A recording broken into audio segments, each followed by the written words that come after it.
Some people are still joining. So we'll start maybe at around 2 minutes past, 3 minutes past 12. Let's just give them a bit of time to join in.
Once again, ladies and gentlemen, good afternoon, good morning from the various parts of the world that you are joining us from. If you were meeting in person, I would have welcomed you to sunny Cape Town. But since we are online, welcome to the second Stellenbosch University webinar, #B Open Access Smart webinar series. My name is Sivwe Bangani, and I'm the Director of Research Services at Stellenbosch University Library and Information Service. I've been tasked with moderating, this webinar. Today, we really have a very short program. After I've spoken, Ms. Ellen Tice, the Senior Director, Library and Information Services, will get the floor to just do some introductory remarks. Thereafter, I will introduce the speaker, and then Dr. Hackmann will do her presentation. Then there will be an opportunity for engagement, that is question and answers, and we hope that that will be just for 10 minutes. Then my colleague, Mimi Seifert-Verp, who is the Director of Scholarly Communication and Marketing here at Stellenbosch University, will do a vote of thanks as well as a closure, and she will also announce the next webinar, which should be in June. I would like to appeal to you, ladies and gentlemen, to please mute your microphones and camera until such time the speaker, finishes with her presentation. And please use the virtual hand if you want to ask any questions, and unmute yourself if you would prefer to ask your question verbally. Otherwise, you can use the chat functionality on MS Teams to ask questions. Ladies and gentlemen, without any further ado, I will hand over to Ms. Ellen Tice to do the welcoming and introductory remarks. Over to you, ma'am. Thank you very much, Saviwe. And first of all, let me start by saying that you see he has a very nice background of Stellenbosch University, but they did not offer one to me. So you have my office as your background. But also good morning, good afternoon, good evening.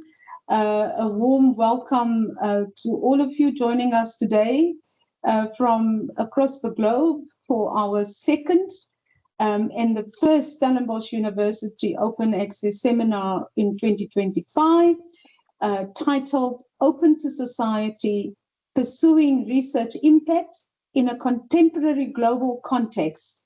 This is part of our Be Open Access hashtag, Be Open Access Smart series. Two more will follow this year.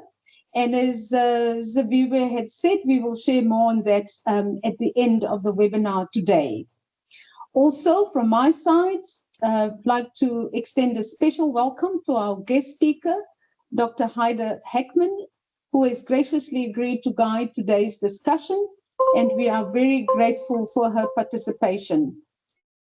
The early 2000s marked a turning point in open access advocacy with global declarations calling for unrestricted access to scholarly communication and scholarly knowledge. Since then, the benefits of open access have become increasingly evident, enhancing research visibility, boosting citation impact and research impact, upholding the right to information, collaboration amongst researchers, and of course also supporting the United Nations Sustainable Development Goals.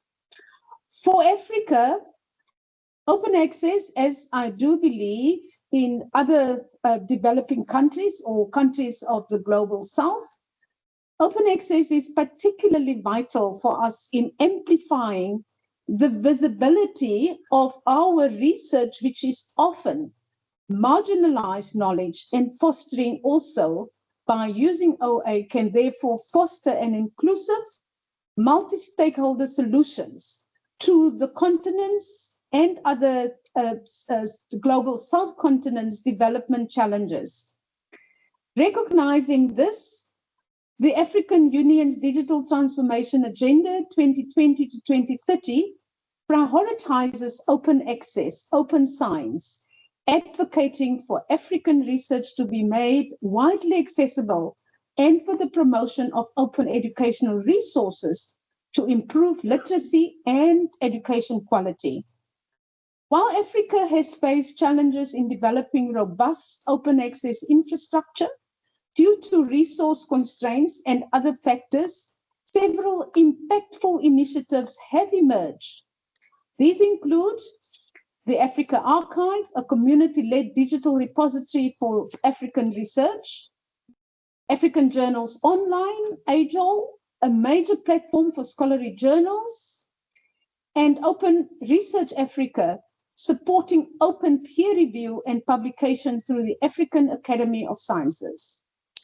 Additionally, individual countries have also launched their own open access efforts, such as Cielo South Africa, which I'm sure many of you are familiar with. At Stellenbosch University Library and Information Service, we have played a significant role in advancing open access by, number one, establishing and enabling open access infrastructure, which include our open access repositories, such as Sun Scholar. This is our institutional repository hosting Stellenbosch University research output in the form of theses, dissertations, research articles, conference proceedings, books, book chapters, and inaugural lectures. Sun Scholar Data, our institutional research data repository hosting data sets underpinning research at the institution. Thirdly, our Sun Digital Collections repository. This is a digital heritage repository showcasing the library's special collections and other heritage material at the institution. And then lastly, Sun Journals. This is an open access journal hosting platform hosting 21 journals affiliated with Stellenbosch University. And these are published as Diamond Open Access journals, another platform showcasing Stellenbosch University's research. Secondly, we are also the custodianship of OA policies at the university, the library. We provide training and education on open access practices.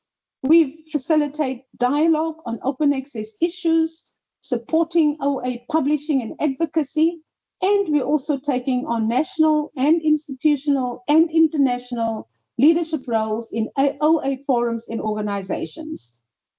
More recently, there has been a growing recognition that open access can enable transdisciplinarity, bridging gaps between academia, industry, NGOs, and society at large. Transdisciplinarity seeks solutions to societal changes by integrating knowledge across disciplines and engaging non-academic stakeholders, an approach deeply aligned with open access principles. One could argue that OA is both a transdisciplinary endeavor and a powerful enabler of transdisciplinary research. Therefore, this makes today's webinar theme all the more compelling. I look forward to an engaging discussion and sharing from Dr. Hackmann and those of you who will participate later. And thank you all for being part of this important conversation. I'll be handing back now to Dr. Siviwe Bangani, who will formally introduce Dr. Hackmann, as well as the topic for today. Over to you, Siviwe. Thank you so much, Ms. Thijs. I will get to it right now. Dr. Hackmann joined the Stellenbosch University on the 1st of July 2024 to take up a new chair in Science Futures at the Center for Research on Evaluation, Science and Technology. She holds an MPhil in Contemporary Social Theory from the University of Cambridge in the UK and a PhD in Science and Technology Studies from the University of Twente in the Netherlands. Dr. Hackmann's career includes more than 25 years of international experience in science and technology policy, global science strategy and systems development, and international science advice and diplomacy. Before joining the Stellenbosch University, she served as the Director for Future Africa at the University of Pretoria in South Africa from 2022 to 2024. As the founding CEO of the International Science Council in Paris, 2018 to 2022, and as the Executive Director of the Council's two predecessor organizations, the International Council for Science from 2015 to 2018, and the International Social Science Council 2007 to 2015. She serves as an advisor to the United Nations and remains active on the boards of numerous international scientific organizations and initiatives. She is a fellow of the International Science Council and a member of the Council's Global Sustainability Commission. Dr. Hackmann is one of the foremost advocates for open science in her various roles. And this is, why we decided to actually have her speaking during this webinar. Dr. Hackmann, over to you. Thank you very much, Bangani. I trust you can hear me. Yes, we can. And I'm just going to share my screen.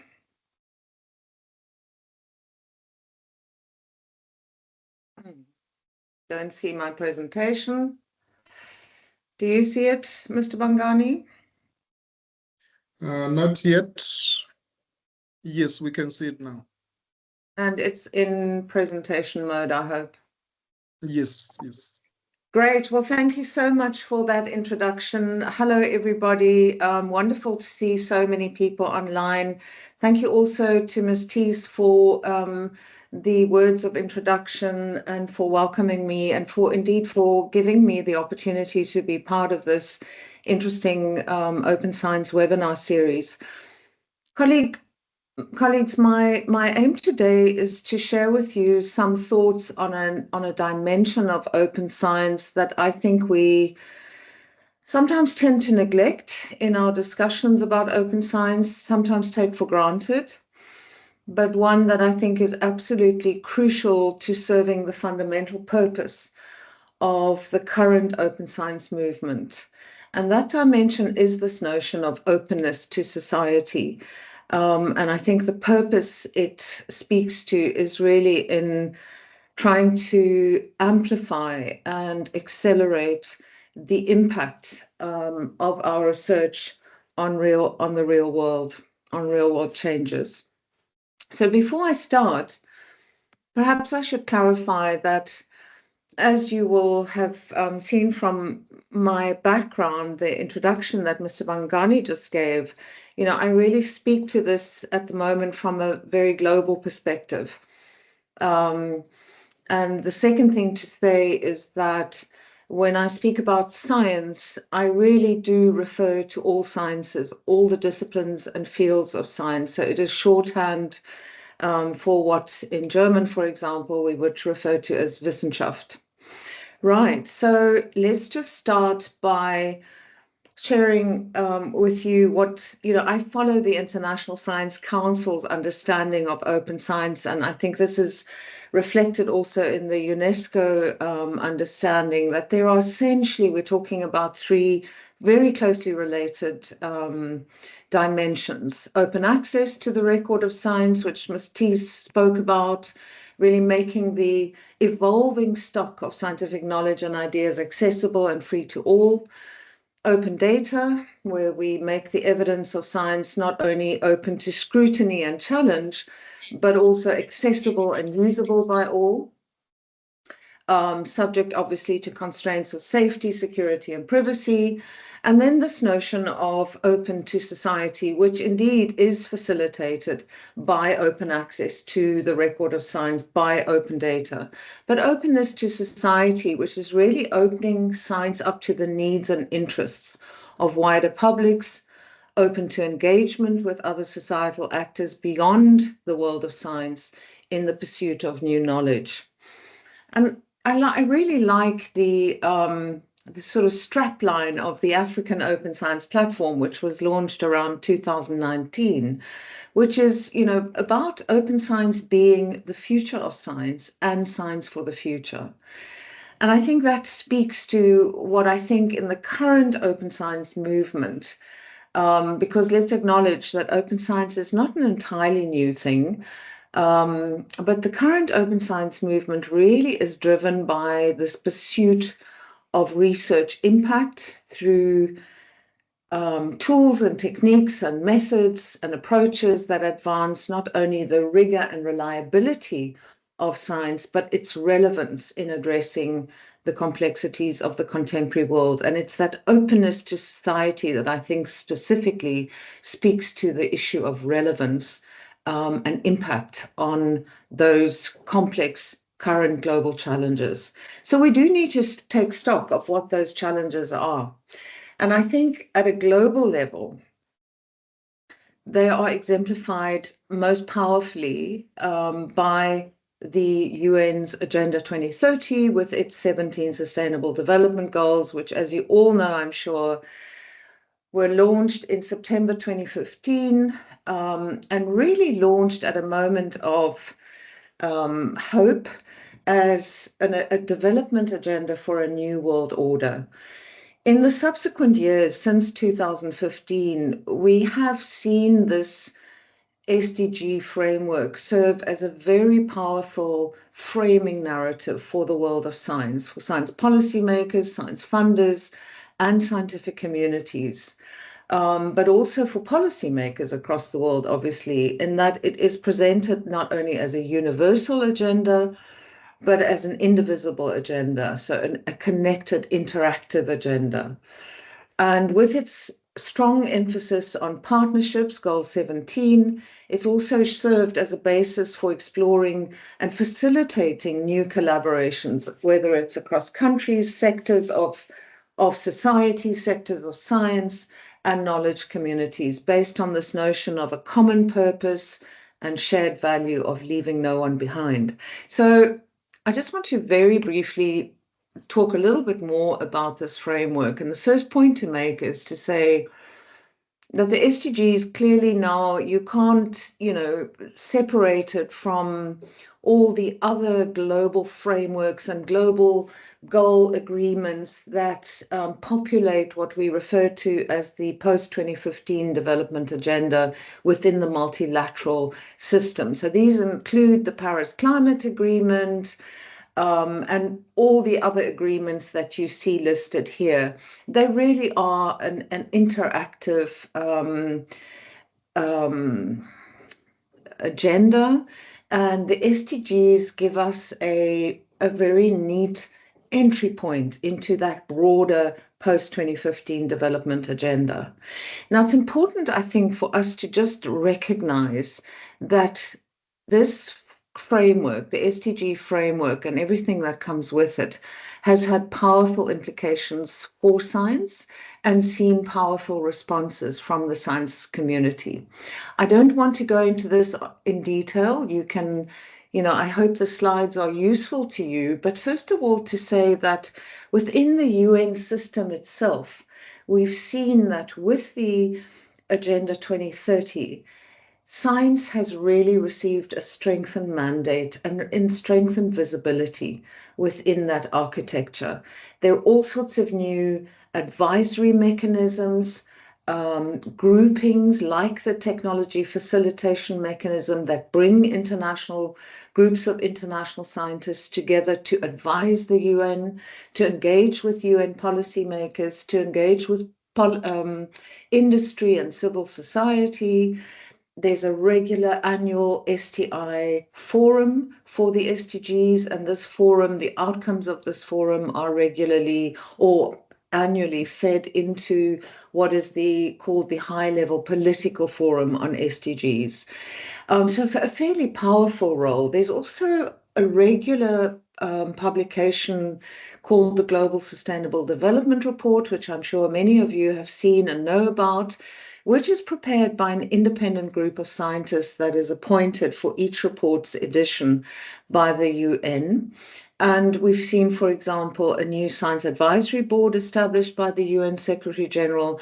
And there are bodies like a Science and Action Group, which has been put together more by UN member states. So a lot of attention on science, new avenues, new pathways for science to have visibility and voice.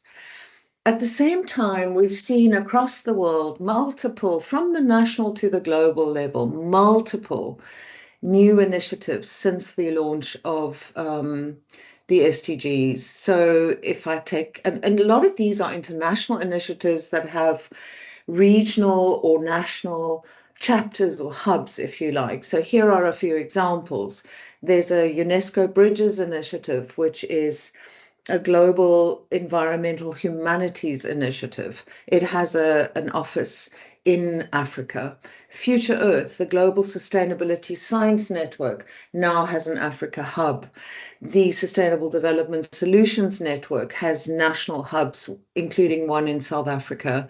And then you also see at global level, for example, initiatives like the UN-supported International Year of Basic Sciences for Sustainable Development. So a lot of new initiatives at the global level and at the regional level. And essentially, what you also see is a mobilized science ecosystem. I mean, take, for example, the fact that the Times Higher Education now has a ranking system for how universities do on meeting the SDGs or contributing to achieving the SDGs. Universities themselves have strategies that use the SDG framework, or at the very least regularly report on how they respond to the SDGs. I think what's been really critical, and it does take us into this domain of transdisciplinary research, is that we've seen new coalitions at the international level of research funders who are working together across funding sectors to support specifically transdisciplinary research or open to society research for achieving the SDGs. And I won't go into detail on this, but there are initiatives like the Belmont Forum, the Global Research Council.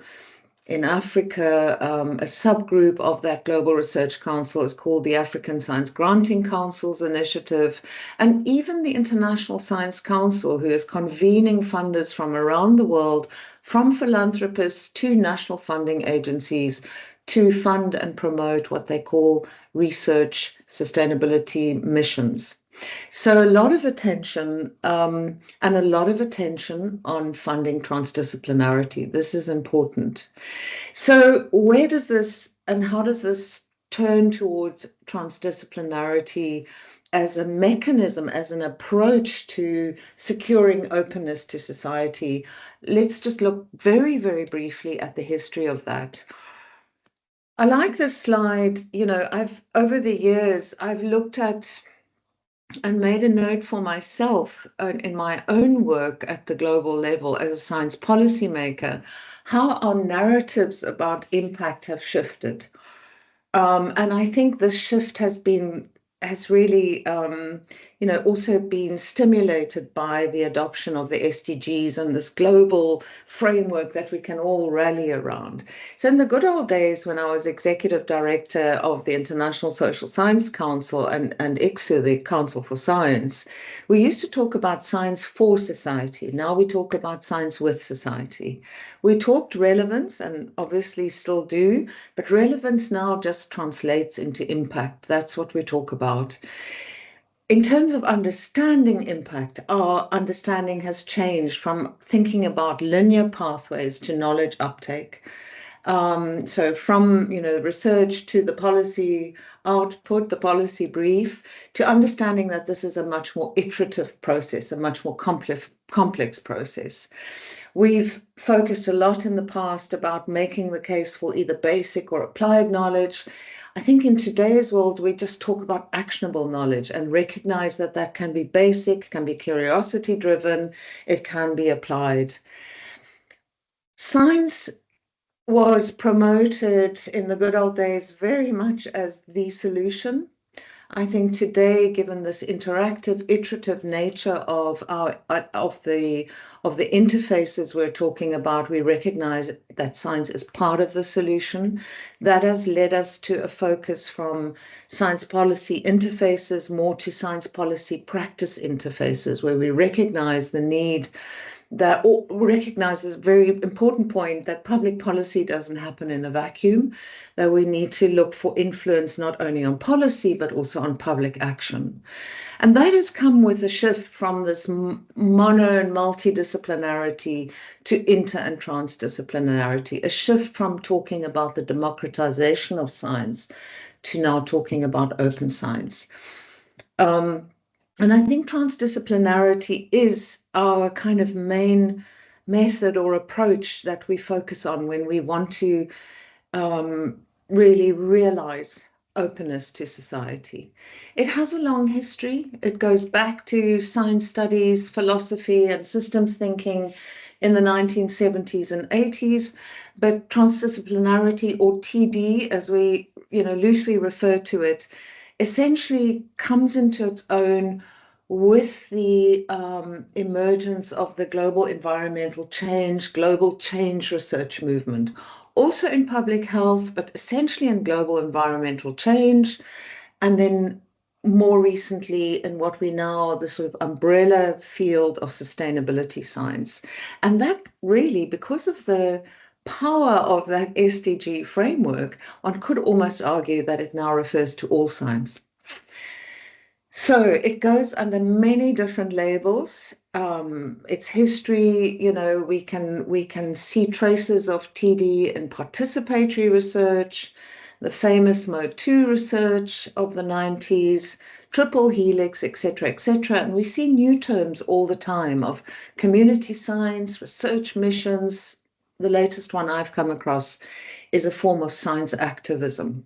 But in essence, what we're talking about is a purposeful approach. In other words, it is aimed at a specific real-world issue or problem.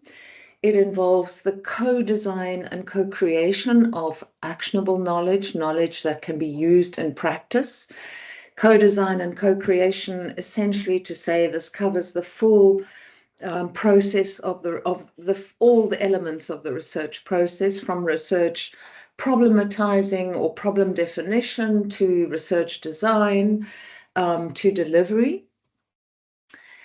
And it's a relationship between knowledge partners where scientists or researchers are a partner with knowledge holders in the worlds of policy, private sector, civil society, communities, the media, whatever is relevant to the issue. So again, context specific, focusing on now complex and what are often very contested or wicked challenges.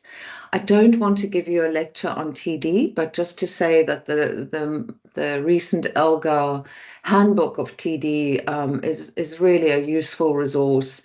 And it makes a very clear case for the potential of this approach to research. Essentially, it is about empowering those who are affected by the problem that we study, but also those who are in a position to influence or can help make change happen.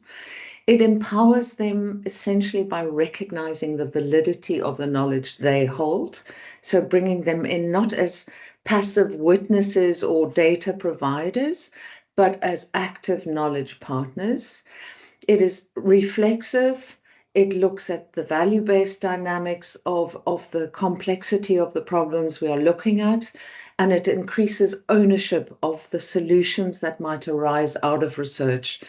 And that, we believe, increases the social robustness and political credibility of the research, credibility and legitimacy.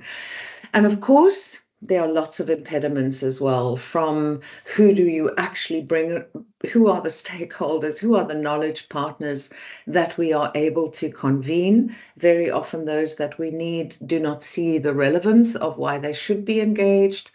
There are impediments around power dynamics in those transdisciplinary teams, incentives for researchers, cultures of competition in academia that are persistent, and that do not support this kind of work, skills that we don't necessarily have as researchers to do that transboundary work, and on and on and on.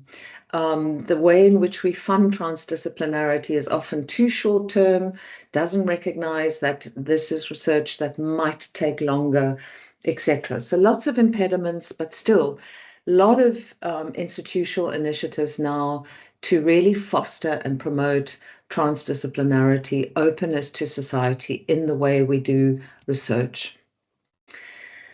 All well and good. I think transdisciplinarity's biggest challenge today, and that openness to society, is that we are now facing a bigger challenge than we thought and anticipated in 2015, when we were all celebrating the Sustainable Development Goals and thinking about a new world order. So what has happened since then? Basically, two things. The one is there's been really interesting research, like the Global Goals Project of 2022, which has indicated to us that the global frameworks, be it the SDGs, you could say the same about the Paris Climate Agreement, has had impact on rhetoric at the policy level, but it has very limited political impact on actual practice, on actual governance, whether at global, national, or local levels. And then these global sustainable development reports, the 4 that have been published to date, but particularly the last one, is talking about times of crisis, in that the progress we have made has been really hopelessly inadequate. And that unless we are now focused on very urgent course corrections and acceleration, that we are facing prolonged periods of crisis and uncertainty. And obviously, part of the lack of progress is not about issues only of political will and whatever, but also, there's been significant impact of the global pandemic on the progress on the SDGs as a whole. So our optimism is tempered, certainly, putting it lightly. And that does raise questions about, so is transdisciplinarity working? At what level is it working? And how do we think about this going forward?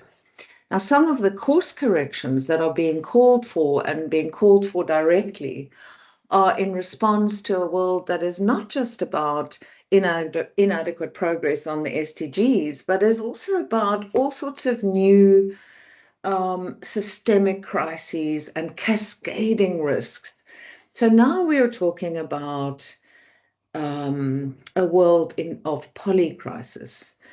And I still say so-called because it's a difficult thing to say we are in a polycrisis. But, there are new social conflicts, new wars, new threats from the nuclear sector. We see major geopolitical disruptions and tensions. Climate change, pollution, biodiversity loss, and ecosystem collapse are at that level where, you know, it's unclear what else science can say or do to get attention for the urgency of these issues. Economic uncertainties, disasters, human-made natural disasters, food shortages, other systemic risks like new pandemics, as well as our concerns about the threats of AI, and particularly about mis and disinformation linked to communication technologies. And then all of this also in the context of a sense of the failure of the multilateral system to have a broader perspective on global security and to find ways of agreeing and collaborating around issues of what, we do need to now think about as matters of global security. So that's the world we're facing. And in that world, the course correction in simple terms is that we're no longer talking about solutions, but the UN Secretary General, all UN reports, all our scientific reports, I'm sure all your work as well, we are talking about societal transformations. And in some ways we use that terminology easily, but I think it says a real and very critical challenge for science and for those who promote transdisciplinarity as a way of increasing our impact on the world.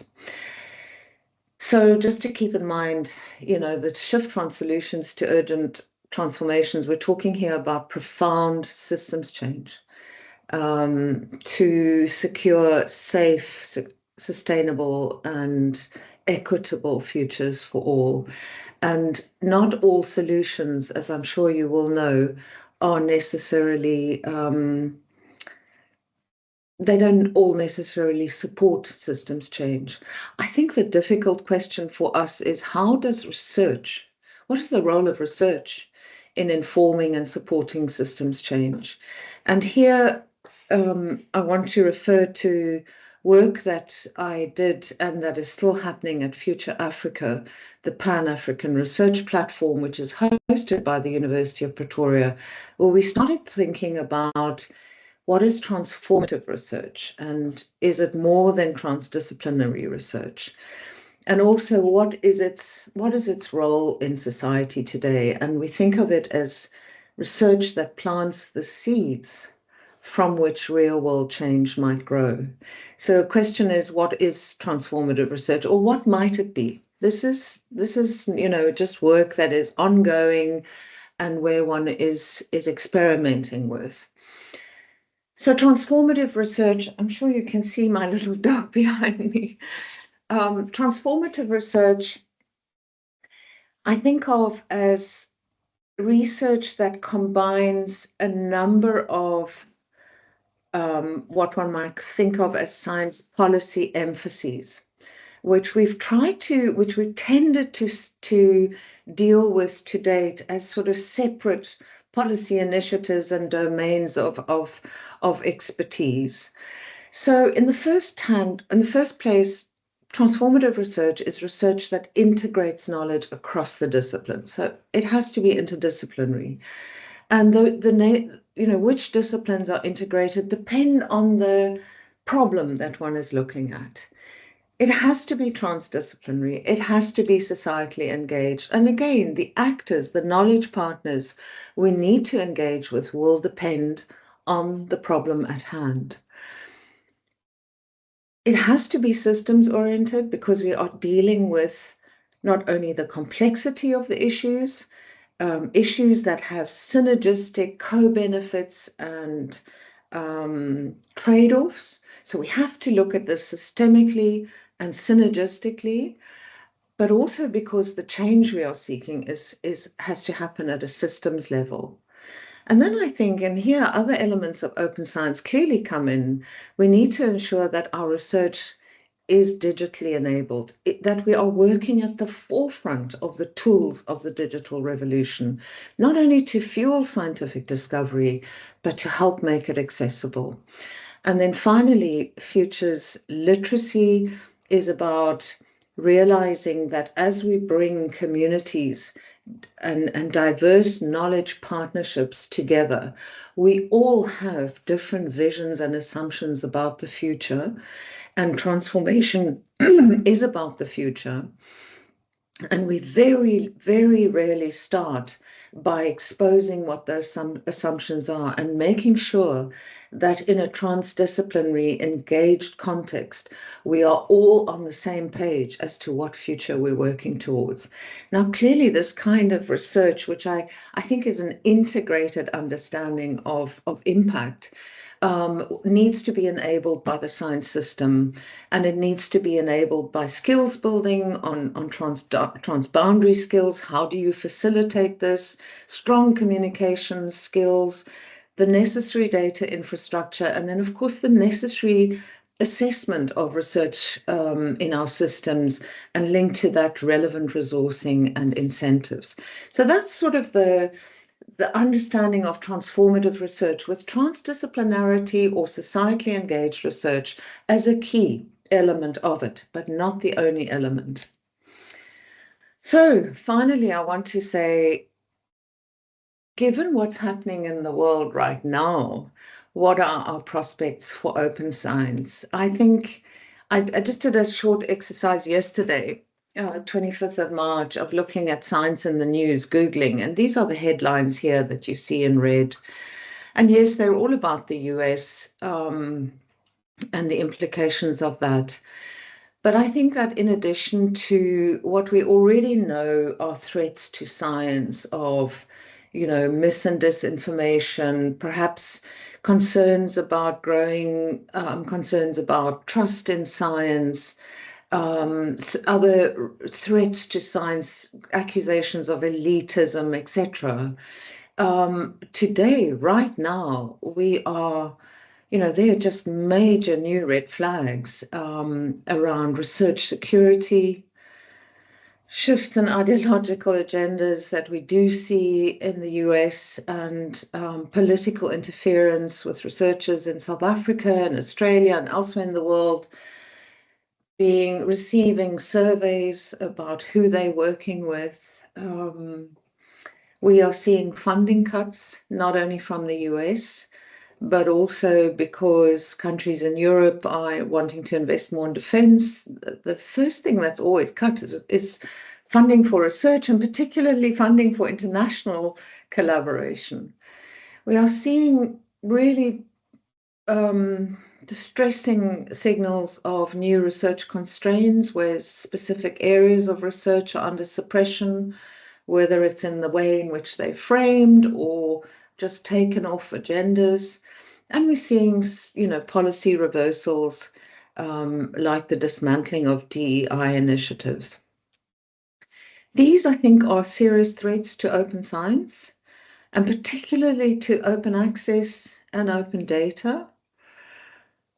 When I think about what does this mean for openness to society, the one thing that gives one hope, I think, is this old adage of act locally, inspire and influence globally.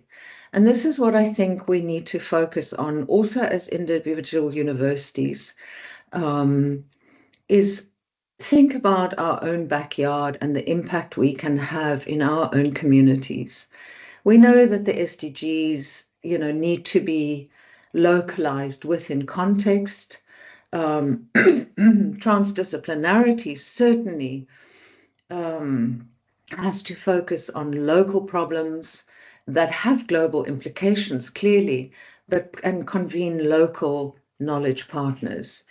So with that, I think the role of the university, which has not always been as prominent as it should be in the broader global open science movement, but the role of the university here is critical when it comes to openness to society. And I think we need to think seriously about the university as what I call an anchor institution, one that provides a unique resource to the wider communities in which it is located, communities of policymakers, of business leaders, of communities, civil society groupings, etc. And then to harness what could be the transformative impact potential that lies in building meaningful knowledge partnerships with those communities. And colleagues, with that, my time is up. I hope that I have shared some thoughts with you that stimulate your further thinking. I think we're all in a difficult boat together to ensure the resilience and sustainability of open science broadly, and particularly of openness to society specifically. And with that, back to you, Mr. Bangani. Thank you so much. It's always, a pleasure to listen to researchers advocating for open science, because, as librarians, sometimes we often feel lonely, in that we feel that we are the only ones who are actually doing this work. But it's very refreshing, when you hear it from the researchers. I particularly, liked your ability to link open access, sustainable human development, as well as transdisciplinary research, showing us that, these three collaborative perspectives, they reinforce, each other. Basically, I will not reflect much on the talk that we've just had now, colleagues, because I just want to open the floor so that I don't waste time for question and answers. So that, if you want to engage Dr. Hackmann while she's still here, please do feel free to ask your questions. Yes, certainly. Teresa, thought-provoking and refreshing. And yeah, thank you so much. Any questions, colleagues? For Dr. Hackmann? Okay, it doesn't look like, if you want to ask a question, you can just, raise the virtual hand and you can ask it, verbally, or you can just write on the chat. But maybe let me kind of start with my question, Dr. Hackmann. For me, there often seems to be limited, short-term incentives at the very least for researchers to engage in multidisciplinary, transdisciplinary collaboration, as well as to publish, their research results, open access. They are always like, what is this for? What do I gain out of it? Yet we know that open access and interdisciplinarity, and now, these SDGs can mutually reinforce each other. So what strategies or policies do you propose or suggest that we can use to better incentivize both, so that, we can ensure that open science and cross-disciplinary research is properly recognized? It's such a fundamental question. Every discussion around open science and TD in some ways ends up with this question about our current research assessment systems, which are about short-term funding and the pressure to publish, the ranking of universities based on those quantifiable measures, etc., etc. There is a lot of international attention now at the policy level, within the science and technology studies community, within the International Science Council and other similar bodies at the global level, on reviewing how we assess research, what that means for research careers, and how we incentivize open science and transdisciplinary research. So, I mean, I really think a webinar on that issue would be fantastic, because it is fundamental to enabling the kind of science we want and say we need for the future. There is an initiative which was started by the European Union, but they just facilitated it. And I heard recently that, you know, universities, individual universities from, I think, over 150 countries now have signed up to that. The name totally escapes me, but I will be able to share it. That's the kind of thing an individual university can do, but also as a group of universities is put pressure on the national system to start taking this issue seriously. Thank you. Thank you so much. Colleagues, just know that you can also ask questions if you want to. But maybe as a second question, it's on the issue of multidisciplinary teams, which may, you know, in a way, you know, reinforce imbalanced, you know, power dynamics where, you know, based on academic titles, doctor, professor, this and other forms of authority. So how can we ensure that, you know, when there are these teams or relationship, you know, in interdisciplinary teams, do not inadvertently, you know, reinforce these dominant, subservient, you know, power structures? You know, I think this is where the notion of building or making sure that those who enter into transdisciplinary research have some access to training around what we call transboundary skills, because you know this is a sensitive, it's a matter of human relations, and it's not only bringing different disciplines and different titles together. You know, how does an early career researcher speak on an equal basis to a senior professor, but bringing people from different walks of life together? But I want to make a point that this is where the futures literacy laboratories that we use are so valuable and powerful, not only in terms of developing common understandings of the future we envisage, but if you think about it in a basic way, no one owns the future. No one can predict the future. And so that creates a very nice, equal, level playing field. When you start bringing people from different disciplines and different sectors of society together, if you ask them to engage and share their views about the future, all voices are equal. And so we use futures literacy laboratories as one way to start equalizing and counteracting the power dynamics that are always present. Thank you. Thank you so much, Doc.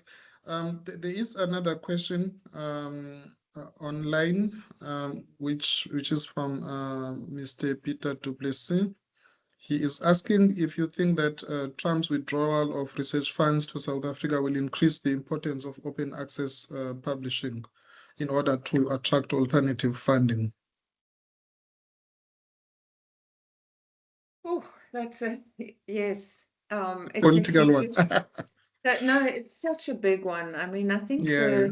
none of us really understand the full implications yet of the withdrawal of funding from the US.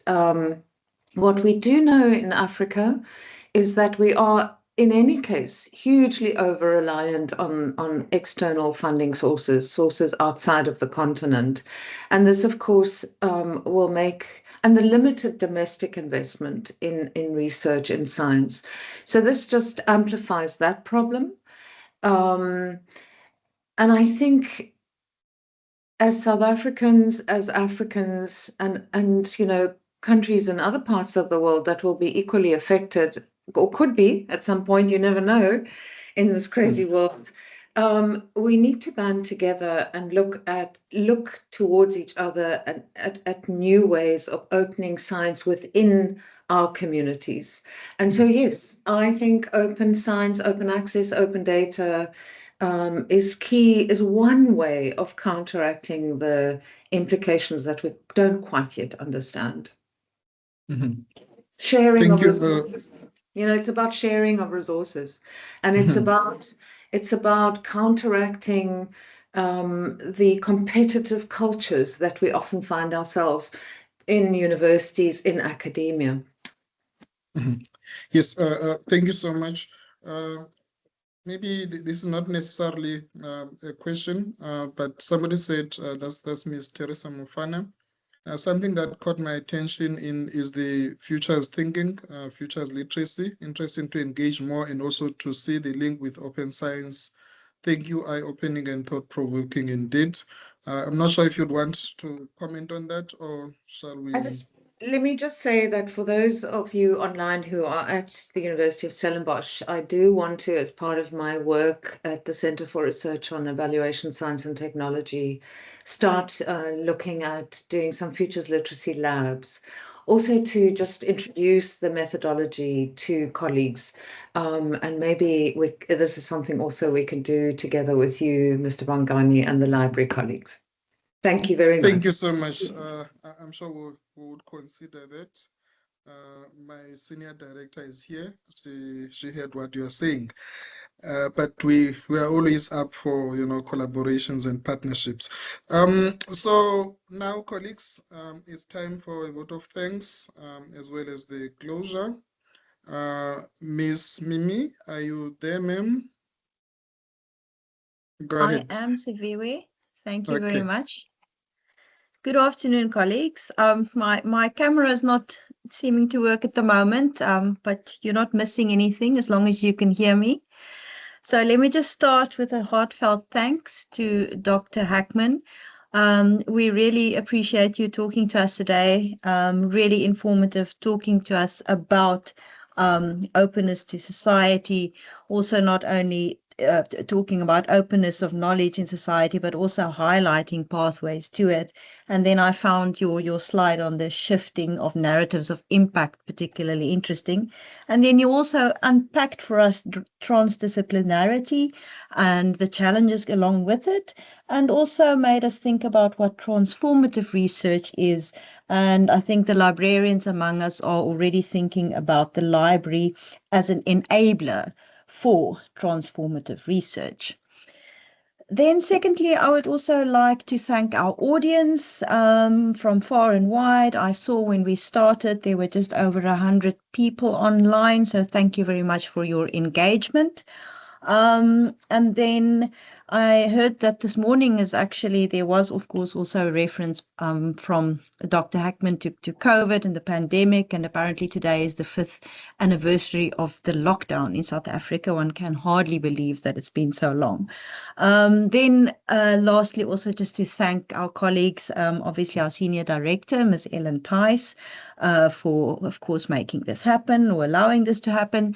Dr. Bongani for all your work, and I'm sure the research services staff, especially Sakile Mgomezulu, for the work that you've put into this webinar series up to this point. And then behind the scenes, the Research Commons staff, IT always in the mix, and marketing. Thank you very much. And then lastly, before we leave, just to focus your attention and to invite you to the next webinar, which will be on the 19th of June. The presenter will be Professor Astrid Söderberg-Widding. She's the former president of Stockholm University, chair of the board of the Nobel Foundation, and chair of the Beyond Transformative Agreements Working Group in Sweden. And she will be talking to us exactly about that, open access, a look beyond transformative agreements. So that's something to look forward to. And I'm sure Professor Widding is going to be an expert in this field. So I think we can also see this as a save the date for the 19th of June. Thank you very much, everybody. Have a good day. Thank you. Bye. Everybody. Bye, colleagues. Thank you. Bye. Bye.